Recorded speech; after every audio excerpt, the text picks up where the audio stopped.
It's Courts of Thunder, Wimbledon episode 2. He's Greg Rosenthal. I'm Glenn Clark. And yes, I'm so glad that now everybody can hear the show. That it's everywhere, Greg. We spent a little bit of time on that the last couple days. No excuses. The show is everywhere. I don't even think I could list all the places that you can find the show at this point. Yeah, shout out to the Only Slams loyalists who are with us at the French Open. And if you want to watch us on YouTube, you know, we're not great looking guys. And it's not really set up. You're good looking. I can do it. I dress like a homeless person. I'm the size of a 13-year-old boy. And we're now on Spotify, and everyone who listened and responded, that's awesome. And on Apple Podcasts, like us, review us, all that fun stuff, and tell your friends. And I'm really happy because so many people have reached out and said they're kind of casual fans, or maybe they're taking this chance to jump on board. So come on with us. It's going to be a men's and women's Grand Slam tennis podcast. We're focusing on the big tournaments. We'll talk about whether we want to start sprinkling in some shows in between, but during the Grand Slams, the biggest tournaments, we're gonna hit you with a bunch of shows. We love the sport, but we're also not pretending like we're some sort of insiders. We are absolutely fans watching this and looking for little tips, maybe who's gonna win and all that stuff. And sad because the Williams sisters are already out. All right, let's talk about that. For those just that need a reminder, the reason why we're doing this, and we talked about this when we were doing the French Open, but again, we had a smaller audience.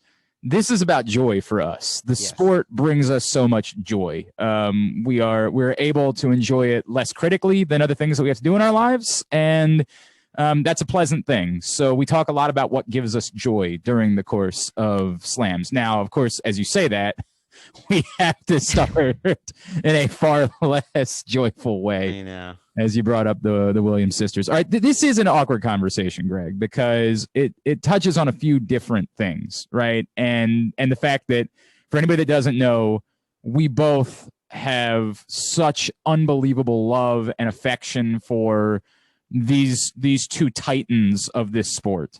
You are the biggest Venus Williams fan that has ever existed.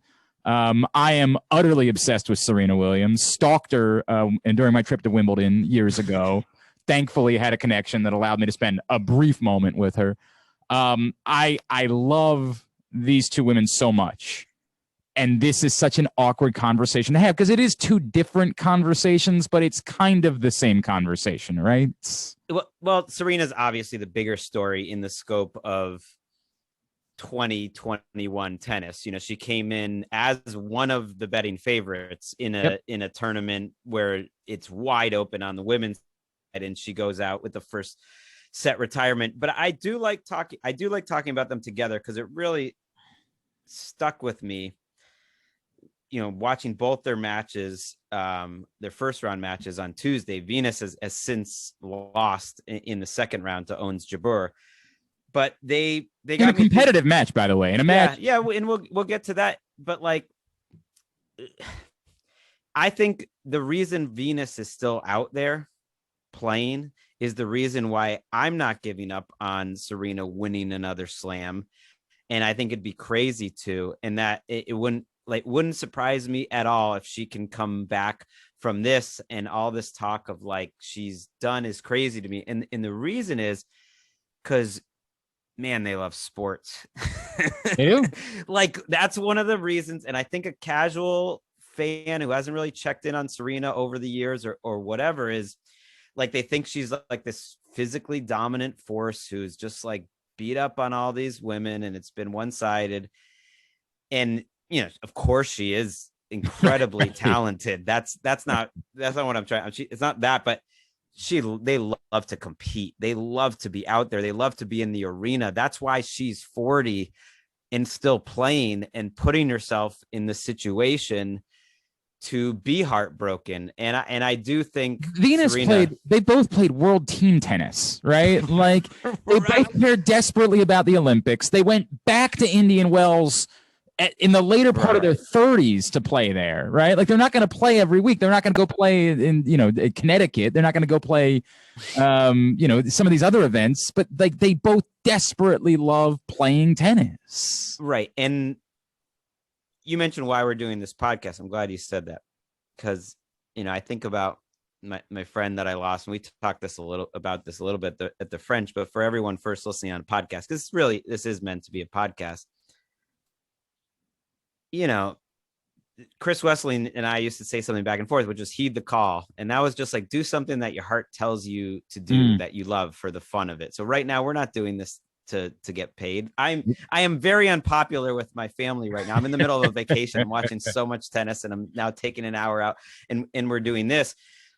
And I looked at Venus out there in that first round match, battling deep into the third set. I think playing really well. And the smile that she had afterwards, and Aura seeing her mom and her celebrating like they had just won their first Grand Slam match or their first Grand Slam tour, or even more than that in a way, because they were cherishing the moment.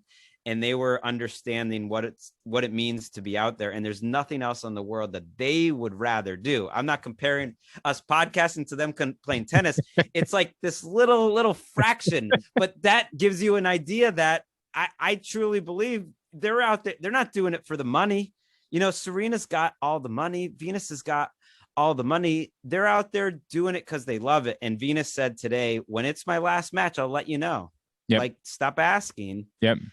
I'm out there because she's out there because she loves to do it. And even though Serena and Venus are wired in many different ways, and I don't think Serena is going to keep going if she starts having results like Venus has had the last few years. I don't think she's going to keep going forever. I think there is nothing that makes her happier and gives her more joy. And when she's been out there the last few years and she's remotely healthy, like she gets results. It's top 10 results. It's no longer Serena winning every tournament results, but this was the first Wimbledon in her last 5 that she played that she didn't make the finals. So I think this was the most heartbreaking moment I can think of in Serena's career. Oh, she's had some other ones, when she was defaulted from the US Open for yelling at that was a tough one in that year, especially.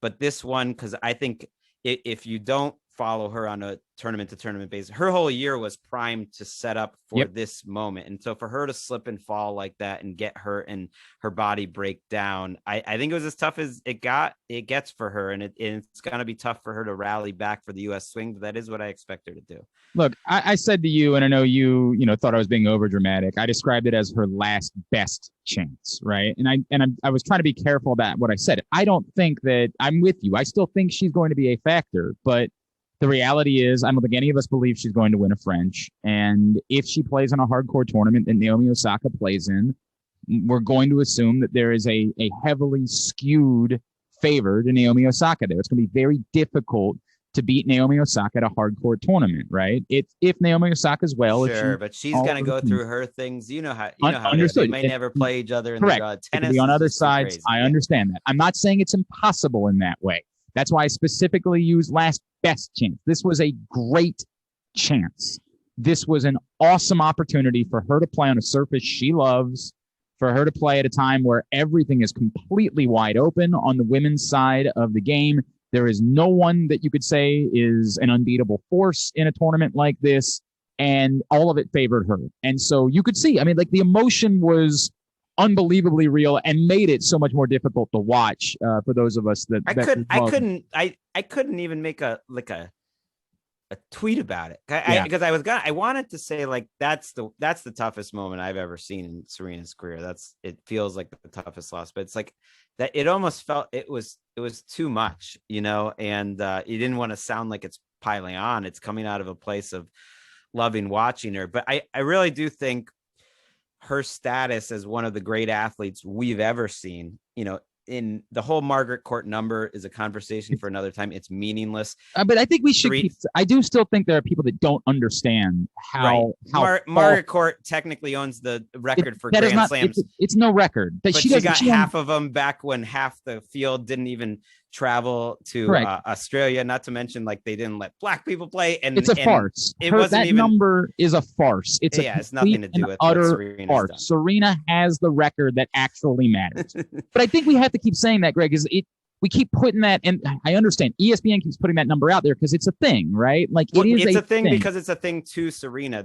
In her mind, she always wanted to get past it. It was this goal. And so if you had told me, what is it now, 3+ years ago, 4 years, 4 years ago, since she won a Grand Slam, that would have possibly been her last slam, I would have never believed it. But the reason, before we wrap up on the Williams, is that I do believe she will win it again, is because she is one of the great athletes of our time, that I give her another, couple years of runway. Maybe the body breaks down and I'm totally wrong, that for one tournament, she brings it together, like Pete Sampras unseated, like something else. And she does something legendary, because everything else that she's done in her career has been legendary.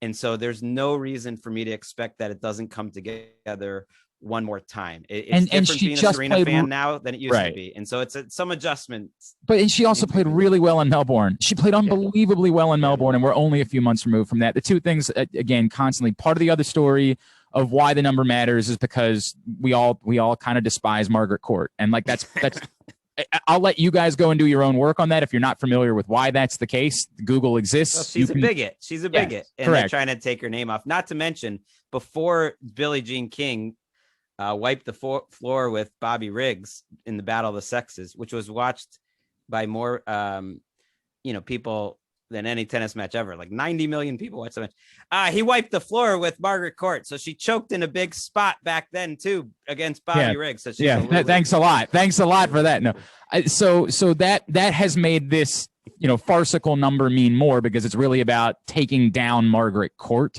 So that's part of the reason why it stood up a little bit more. And the other thing too is it definitely has always sensed that Serena wants to win one as a mom. Like, that's a really big deal to her to win one as a mom. Now, ironically, of course, as we all know, she was pregnant when she won the Australian Open a few years ago, but it does seem as though it's a big deal to her. Like, being a mom was a very big deal. Winning another one as a mom seems like a big deal. And so, like you, I'm not going to doubt her. I'll never doubt. It's Serena Williams we're talking about. I'll never doubt her. But this was absolutely as good of a chance as she could possibly have. The chances aren't going to get better moving forward. It's just going to require her to do more in order to accomplish it. I will not doubt her ability in order to pull that off. It was a really low moment. Just because of how frail she looked too. She slips. She can't move. She already came out with the leg wrapped. That when we can maybe get to that later. But Wimbledon, everyone's slipping and falling. So that was a bit of a factor. Part of it. But emotionally, you could tell she didn't do press afterwards. She just released a statement, and she's skipping the Olympics. She's got to start playing some warm-up tournaments, and I would think she'll play Cincinnati, and hopefully, she can regroup. And I'm really glad Venus got that moment. I don't think it'll be her last Wimbledon.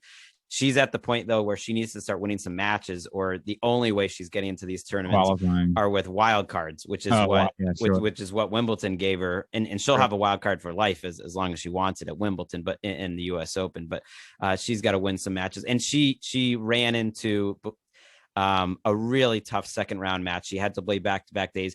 Ons Jabeur, to me, is maybe my sneaker. I said it in our preview, my sneaky, pick to make the finals or make the semifinals. So I think she's peaking right now. But that was a tough matchup. I really thought Venus played quite well in that match. She had a chance. I really thought she played really well, and so that was a bummer.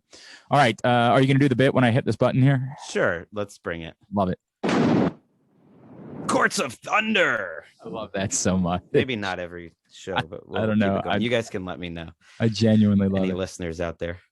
Let's talk about something happy, please. Okay, do you want me to start here? I'd love to start here. So I want to go. We want to talk about something that gave us joy over the first couple of days of the tournament, and I'm going to double two together, and I'm going to switch to the men's side in order to do it.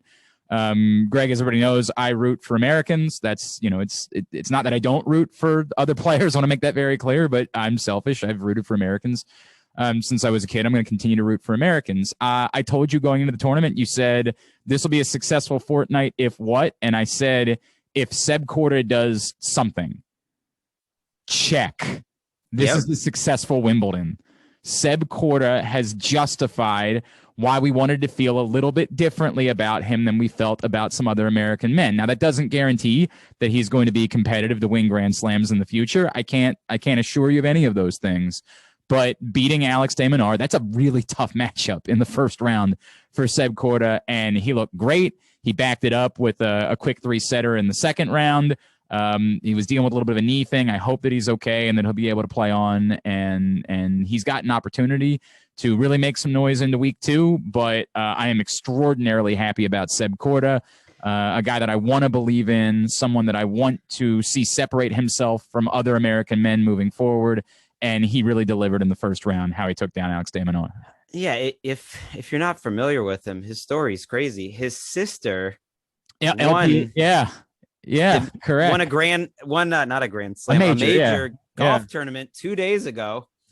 And his other sister is also an LPGA pro, and his dad was Peter Korda, who was a top 10 man playing for the Czech Republic at the time. But Seb is an American, and he plays with such composure. Unlike a lot of the American men who have come up lately, he seems to kind of have the full package. So he's got the size and the big shots, but he's also an athlete. So the typical American is serving forehand, or they're trying to like make up for it in some other, way, like Francis or anything else. But Seb Korda kind of looks, if you build a tennis player, he looks like it, and he's now winning on all surfaces. He is playing top 25 tennis right now, and he's a 20-year-old. And we've seen some American men have runs into the top 30. Like Tiafoe, who's having a great tournament. Those two players could play each other in the fourth round. Yeah. Korda's got Evans next. That's going to be tough. And Tiafoe's got Kachanov, who is probably struggling more than any top 30 player out there. I would give them both a pretty good chance. I give them a pretty good chance. A little over 50-50 each. I think it's tougher. I think it's more 50-50 for me for Korda, just because I assume that's either going to be center court or court 1. And it's a tough thing to do to beat a Brit who's playing well on center court or court 1. But I do think it's in the area of 50-50, and Seb Korda is playing really well. Plus the knee gives me some concern. There was a moment where we wondered if at the start of the third set today, we're taping on Wednesday, he looked like the knee might just lead him to say, hey, let's get through this set and try to sleep on it overnight and finish it off tomorrow. It looked like it was going to be a real problem, but thankfully he was able to respond to it really well. So that's good news. And I do want to pair that, as you brought up, Tiafoe. This is a bit selfish for me too. For the people that don't know me, I'm based in Baltimore. I've done radio here, except for the 2 years that I lived in Phoenix. I've done radio here since 2006. I am the only guy in town that gives a rat's ass about tennis, right? And so the tennis community's kind of come to me, and I can't justify it. Unfortunately, I'd love to spend more time on my show talking about tennis, but we got it. What do you mean you can't justify it? Show them the. Are we in the millions yet of listeners? I would like to hope. I hope that so many listeners.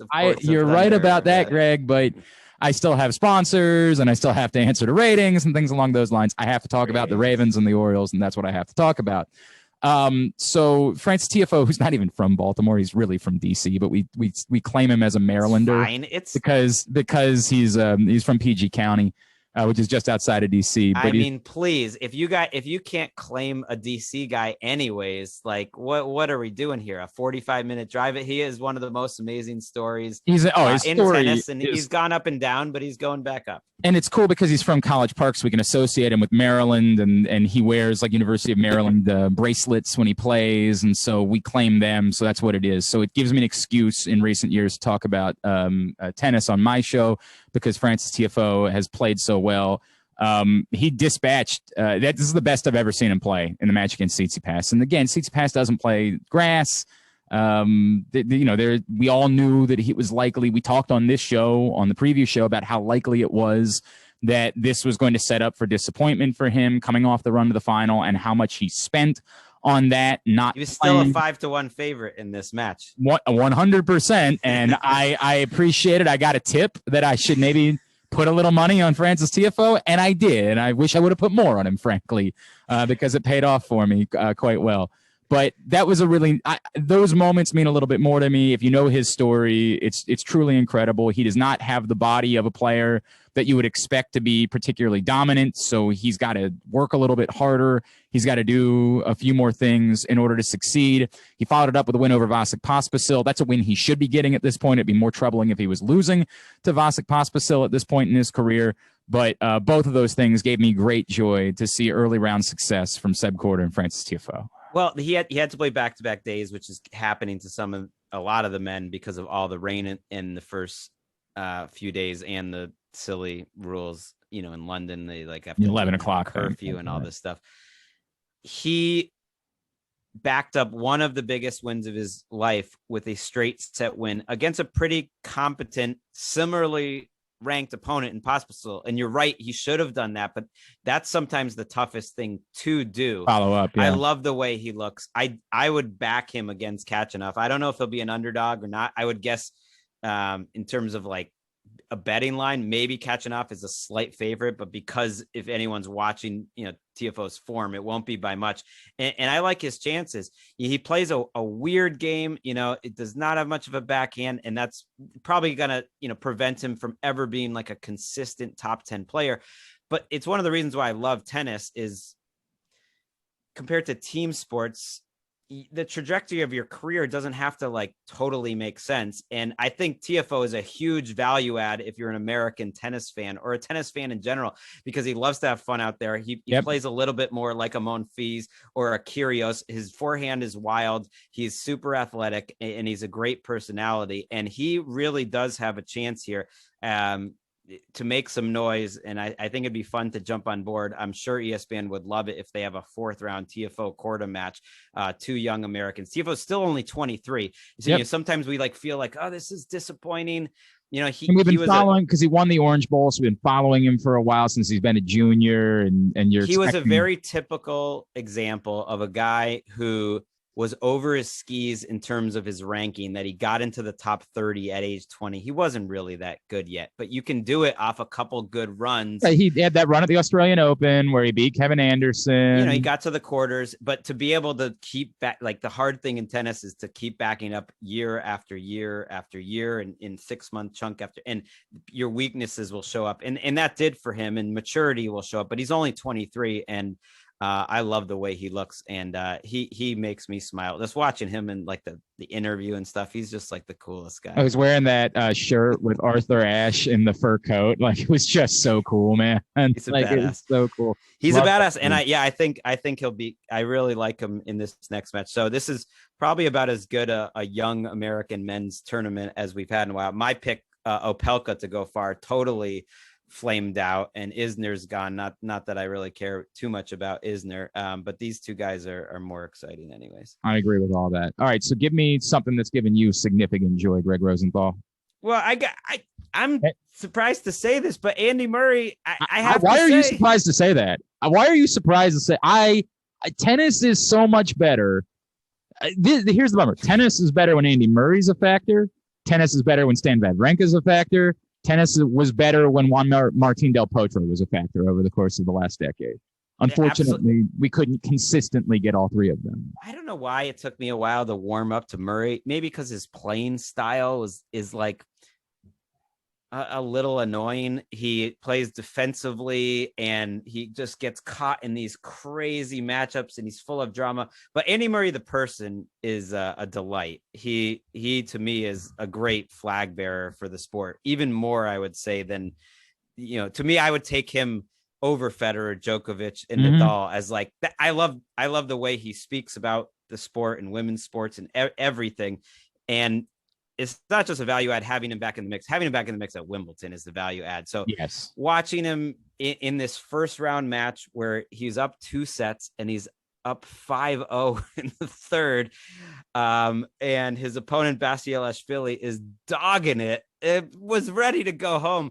And then Murray loses 7 straight games. Never seen anything like it. And the crowd is it's like Fenway Park before the Red Sox, won the World Series, or it's like Wimbledon before Andy Murray won a couple of Wimbledon, where it's just all nerves and you can feel it, and somehow it all collapses. But Murray, being the hero that he is, gets it back together, wins in 4, and then this second round match against Atta, who's a German who won his first match and didn't even know that he had won it because he thought the tiebreak went to 10.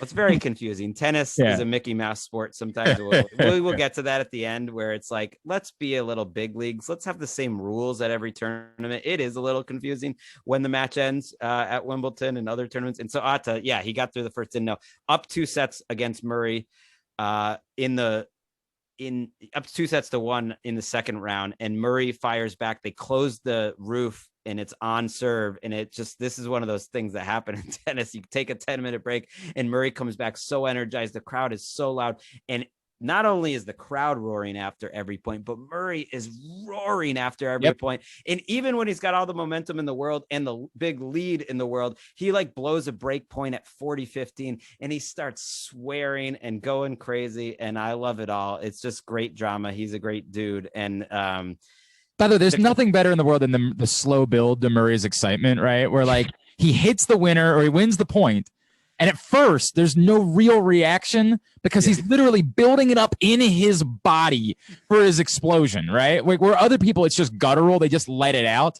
Andy Murray, if you don't pay attention to it, will take a second, he'll win the point, and he'll just allow it to build, and like 3 seconds later, it all just comes out. It's awesome to watch. It's an amazing slow build. He's so great that like he supported Scottish independence, and the Brits still are like, oh yeah, he's ours. Yep. We still back him, even though usually that won't make you. Well, because he accepted the burden. Not right? that they shouldn't. Of course they should.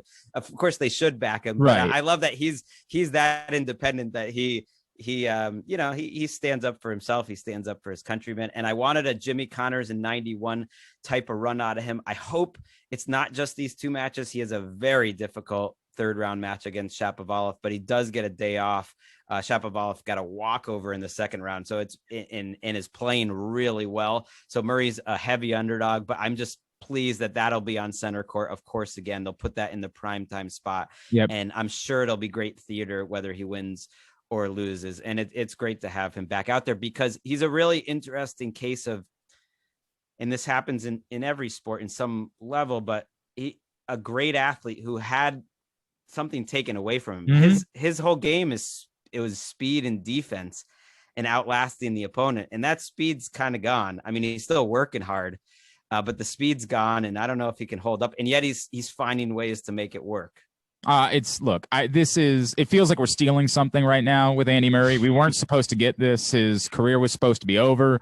All of this feels like it's utterly stolen, that we get some more magic moments sitting around, having the crowd back and having them be into it. It really does just feel like we're getting dessert at this point when it comes to Andy Murray. I'm with you. I would love for there to be a deeper run for Andy Murray. I'm not counting on it. He has not looked like a guy who's ready to do something like that, nor do I expect that he's likely ever going to be, but I can't. You're harsh.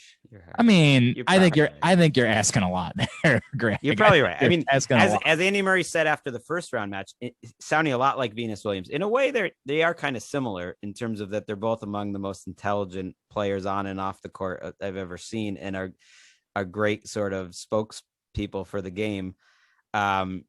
He gave a very similar answer to Venus, saying like, I'll let you know when I'm retiring. He's like, I just beat a top 30 player in 4 sets. Right. This guy's won 2 big tournaments this year, Basilashvili, and everyone's being like, hey, is this your last time around? He's like, this is pretty impressive. He's into the final 32. Yep. Feel good.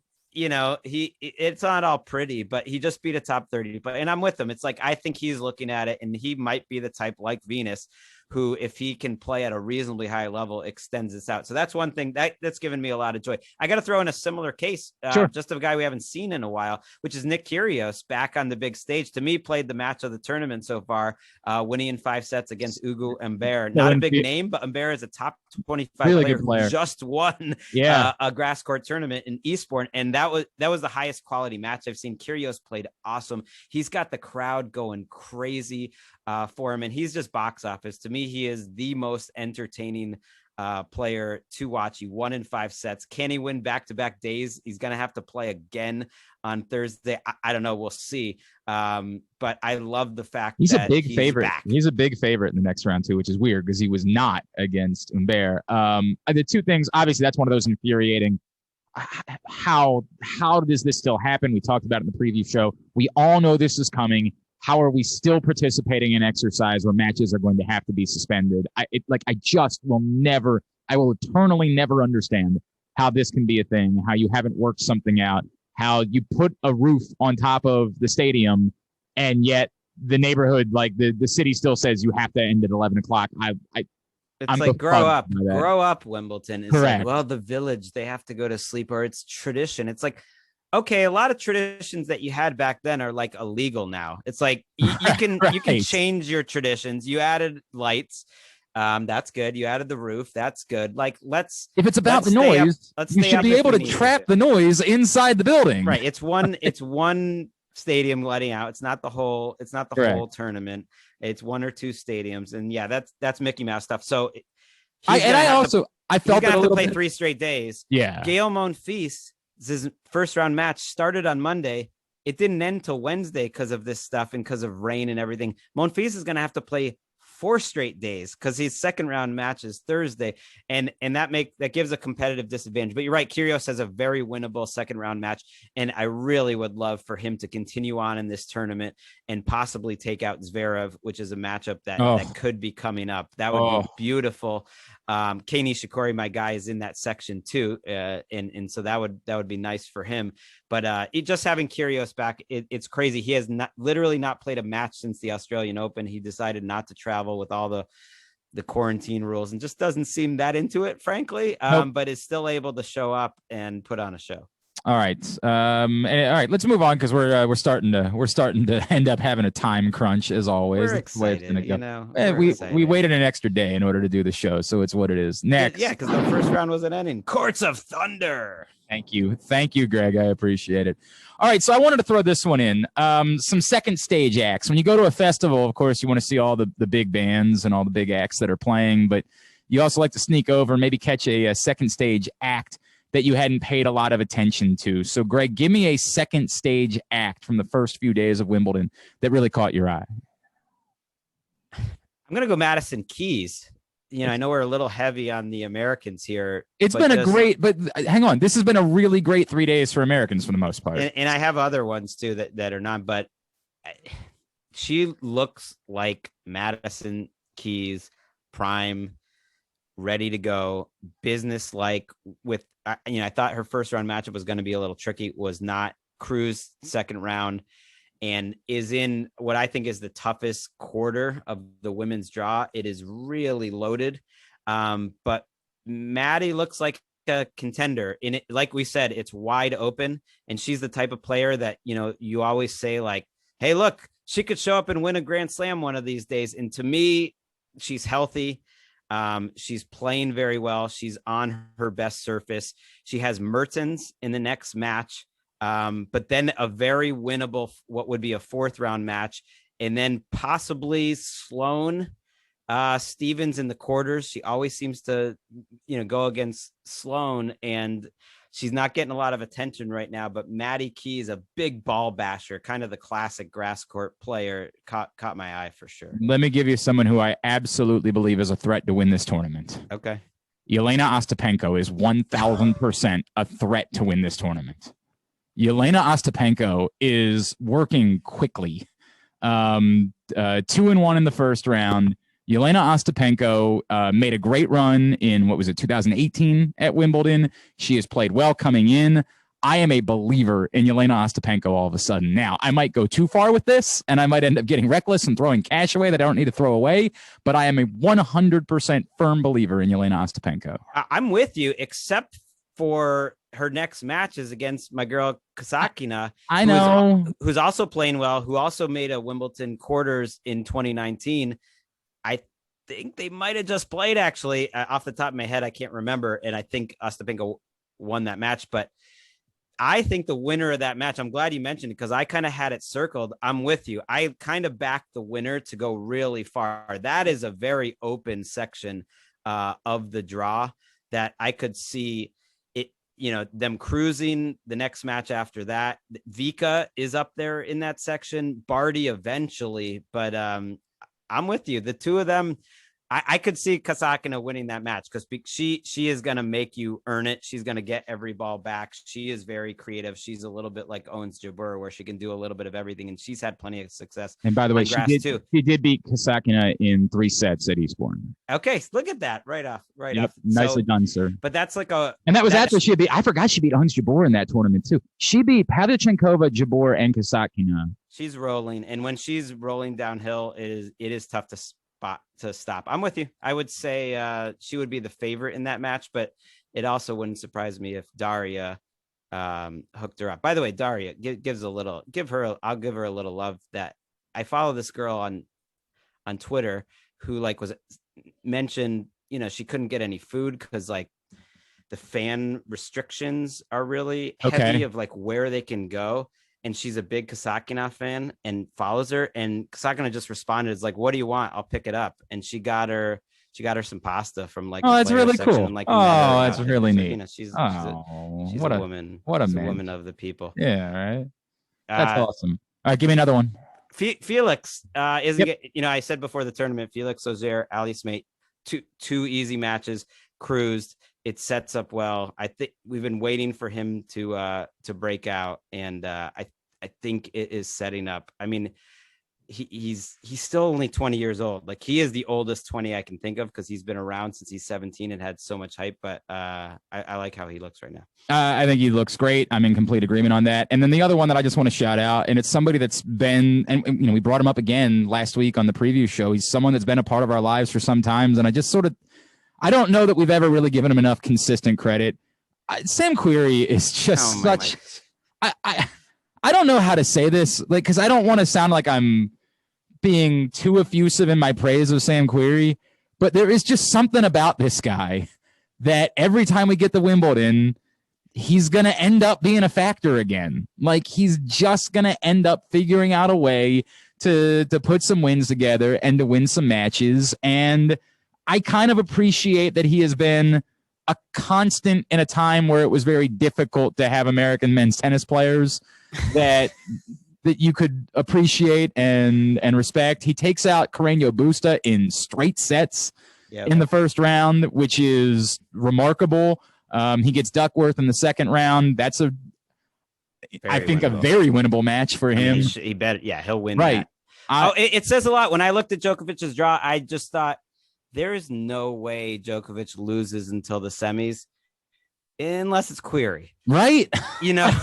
Because Querrey did win some grass matches coming in. He hasn't done much. If you're looking for one of the all-time gifts out there, just type in Sam Querrey with him doing the little dance. There is something about it. He's very aloof.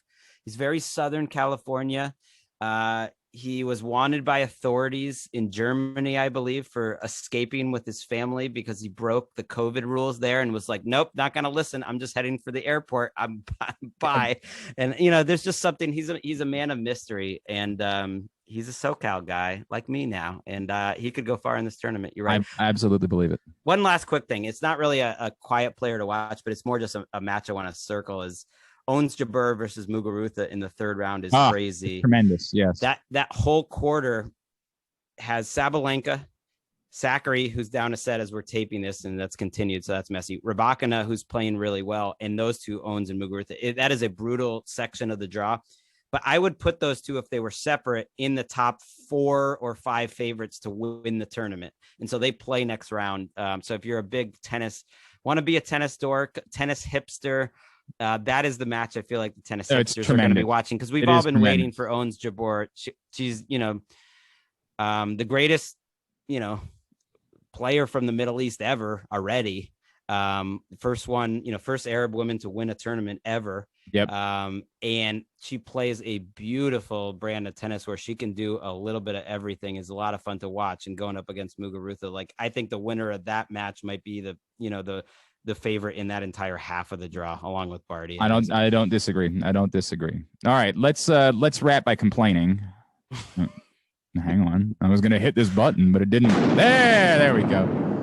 We wrap with some complaints. I would like to file a complaint first, if you don't mind, Greg. I mean, I think we all know what the major complaints are about the I feel like I've already done it, unfortunately. I couldn't wait for it. I would just like it if somebody would let me know that Sophia Kenin doesn't care about tennis right now. It would have been nice ahead that wasn't what I was expecting. The tournament. I think the broader complaints are things. It just would have been really nice for me if somebody would have passed that along to me before I put her in multiple different parlays. Well, that was stupid. That's your own fault. I don't disagree with that. And that really had way more to do with Brengle. And I shouldn't feel this way. I just religiously don't feel like anyone who serves like Madison Brengle should be able to win tennis matches. I've never felt that way. But good for her. If you watch that match, you know the story really was Sophia Kenin had zero interest in being a part of it. She was not interested whatsoever. I think the stuff with her father is still lingering quite a bit.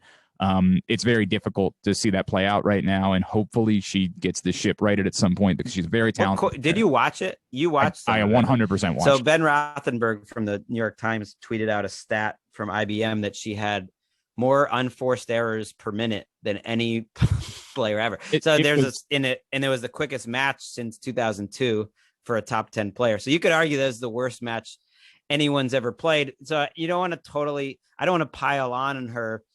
But it is a very tennis type of story that she was probably the most surprising player of the year from men's or women's that I can remember since I started following tennis last year. Young woman, and her coach was her dad, and she fires him a couple months into this year, and that's messy, and she's struggling right now. But was it one of those things? What court was it on? That's why it was on an outside. It was on an outside court, but it was. Was it one of those things where maybe she was a little pissed? She's out on like court 6 with like 50 people, and she's like, I won a Grand Slam. I made a Grand. It wasn't court 6 because it was a court that at least had a broadcaster on the ESPN play. That was, by the way, how are we doing this? This is Wimbledon. How are there courts where there are matches happening where there's no broadcaster? Somebody there was 80 matches today. There was a crazy, it was crazy. Every court can have a broadcaster. I don't know if we need it though. I watched Nishikori. I woke up early to watch him this morning. He didn't have one. I do appreciate ESPN Plus doing what they do. This thing wasn't available in the past. I hate the fact that they put Venus exclusively on ESPN3. I'm just going to go into my complaint right now. If that's okay. I mean, let's try to grow the game here.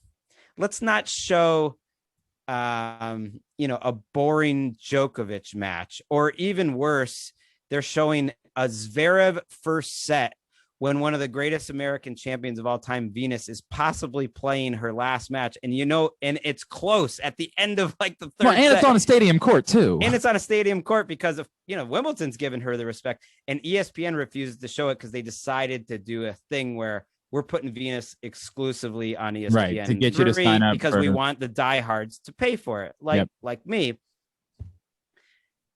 Between this and NBC, like not showing things live, at some point you can't just like decide the fans that we have are the only fans we're ever gonna have. Like it's classist. Like not everyone has the disposable income to sign up for ESPN3 and have the iPad and stuff. And and you're going out of your way to show inferior matches on ESPN. For the most part, I think they do a fine job during Wimbledon. They do a fine job. Yes, they do a fine job, Greg.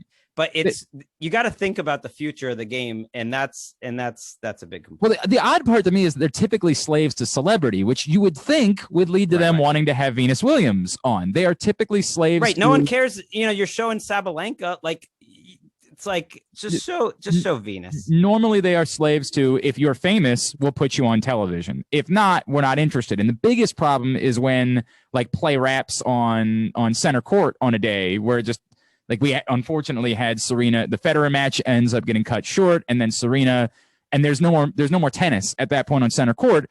And instead of like going to show you the tennis that's being played somewhere else, they would rather spend an hour talking about Serena because she's a celebrity. And well, that was a big moment, but I get it. Right. I get it. Enough talk. My dad said the same thing. He's like, I'm trying to watch these matches, and all they're doing is yapping. I feel him. I feel him on that. Then again, like those matches ended because Federer's opponent slipped and fall. By And the that's way, a big story. It's worrying times in Fedland. He probably won't be in the tournament by the next time we talk. I hope he proves us wrong. He didn't look great. He was probably on his way to lose, or maybe on his way to lose to Manarino, but Manarino slips and falls, injures himself. Everyone's slipping and falling. Kyrgios is saying the grass is really long. It might have to do with the weather there, and they didn't play last year. But can I just complain about grass court in general? Oh, I have no problem with that. Grass. I mean, I don't know. Maybe it just doesn't make sense. Maybe indoors when there's condensation, it doesn't. Like, figure it out. Like, why is everyone, you just lost your great champion. I agree. Serena. Everyone's slipping and falling. Not everyone's getting hurt, but I thought when Kyrgios went down today, I thought he was done. I thought he was done. Sloane had a pretty nasty tumble. Everyone's slipping and falling. And these are great athletes. And it's, some of them are getting hurt. And it's just like, I don't know. Get over yourself. And this is part of the problem that Wimbledon it's the most significant championship in our sport, right? But it's the one that our sport, you calling it now. It's the one we love. It's the one we love. All right. So I'm just gonna do that. It's our sport. It's the only sport I'm any good at. I did play with my son yesterday, so it's it's the only sport I was ever good at playing. So I'm claiming it. I'm claiming the same thing. I deal with this every year in I poke fun of my golf friends about the Masters, like how embarrassing all of the various things about the Masters are, right? Like how embarrassing is it that that Scott Van Pelt has to go on TV and call them patrons. Like, it's so embarrassing that I hate exclusivity. I hate exclusivity so much. It drives me nuts. And yet we get to Wimbledon every year. And I have to grapple with it myself, right? Like, everyone has to wear white, and you turn. My kids are like, "Wait, that's a rule?" And I was like, "Yeah." They're like, "How do you tell the players apart?" I was like, "That's a fair point." And I was like, can't they just choose what they want to wear because they're grown-ups? And I was like, again, I can't. Fair point. I can't rationalize it. I can't. I'm incapable of it. It's stupid. It's insanely stupid. It's unjustifiable. And for this thing that we hold up as the greatest championship in the sport, there are things like this, the 11 o'clock curfew, the fact that the matches are being played all these weird times, everybody going down because it's unjustifiable. I can't defend it. It's absolutely indefensible. It's shameful. It shouldn't be happening, period. Cool with the whites, because you can look pretty nice. I get that you can find ways to look good. I mean, Serena, I wanted her to make the finals just because I wanted to see what 100%. Else she was going to break out with the like queen. That was like one of my favorite things that she had. But let people choose if they want to keep it a tradition. Let the players choose. I'm at Wimbledon. I want to wear white because of tradition. Forcing them to, I'm out. No, so yeah, I'm a little overgrasped. I don't want to lose any possible UK audience. Shout out to the Around the NFL listeners because they're big time. They're big time tennis fans too. Yep. The only thing that truly bothers me is the 11 o'clock curfew. I already talked about that. It's just a little. It's a little small time. It's a little like, hey, we're the type of sport that NBC won't even show live. Like, it's like NBC could be like, well, then again, you are the sport that ends at 11 o'clock in the middle of your match. No one else would do that. And you go like, okay, fair. If Wimbledon isn't significant enough to that community to say, maybe we can bend a little bit, maybe we could reconsider our thought processes. That's a bigger problem. Just go to like 1 a.m. Just go to like when the tube is running. You see what I did there? Not bad. At the U.S. Open, they start matches at 11 o'clock. They start them then and play them until 4. It's a lot of fun. I don't know. I'm beginning to think, well, we'll figure out. We'll come up with a lot more episodes. We're going to figure out exactly the schedule. Saturday, they do take off the middle Sunday for last year. I thought they were going to play this year, but they made the rule that the Wimbledon will start playing on middle Sunday beginning in 2022. Yep. So for the last time, the round of 16 will be set by Saturday evening. And I think we can figure out a way. 16. I think we can figure out a way to do a show. We'll absolutely do a show before then, whether it's Friday or Saturday. Yep. I think we can make that happen. All right. Appreciate you guys. I know this one went long. We won't always be this long. There was a lot that happened over 3 days. Please continue to share the word, like, subscribe. All of those things are good for us. Follow the whole deal. And shout out to Mark Sessler for the beautiful artwork. 100%. He's got some more coming up too. Do you want me to like try to switch him out at some point? It's no, not for the cover, but we can use it for social. He's got some Bjorn Borg looking stuff.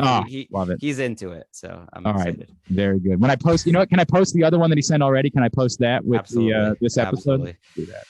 All right. For Gregg, I'm Glenn. This has been Courts of Thunder. Oh, I didn't know if you were going to do it.